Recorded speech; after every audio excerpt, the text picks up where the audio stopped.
Good morning to all. It's me again, Aryang and your mama Unang. Maaga nga po pala ako nagising. Dali-dali nga po ako bumangon. Baka kasi maging dragon na naman yung mama Unang nyo.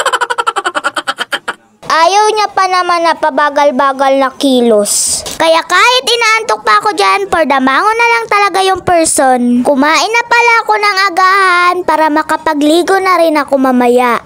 Yung mama Unang nyo, parang multong pasulpot-sulpot sa likod. Bigla ba naman sumisilip? Pinapagalitan niya kasi ako sa sobrang bagal ko kumain. Kaya bililisan ko na lang tuloy kumain.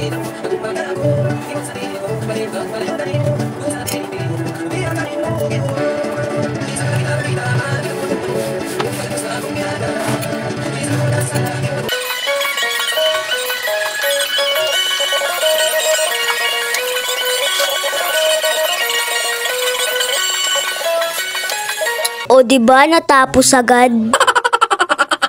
Kaya kumain na naman ako ulit ng pagkabagal.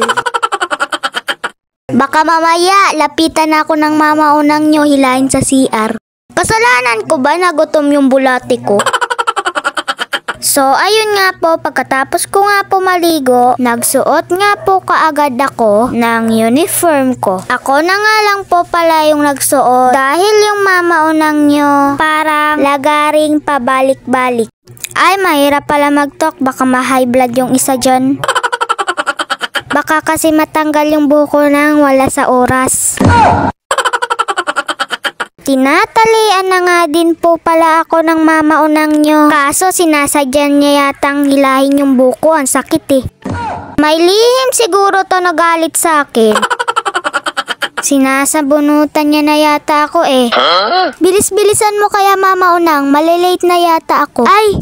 Oo nga pala, wag tayo mag-talk. Baka kasi mapindot na naman si Anger. O sige nga, anong Tagalog ng Anger? Ay, Anger to you! Nakita nyo na ba yung mama Unang nyo na namumuti yung mata pag may nagawa kang kasalanan? Kasi ako, always and forever. Sabi ko nga pala sa mama Unang nyo, i-pass forward na lang yung pagtali sa akin. O diba natapos agad? Nilagyan ko na nga din po pala ng harina yung mukha ko. Nag-lotion na nga din po pala ako at nagpabango. Lotion din pag may time para hindi mangamoy potok. Hanggang sa muli. Bye!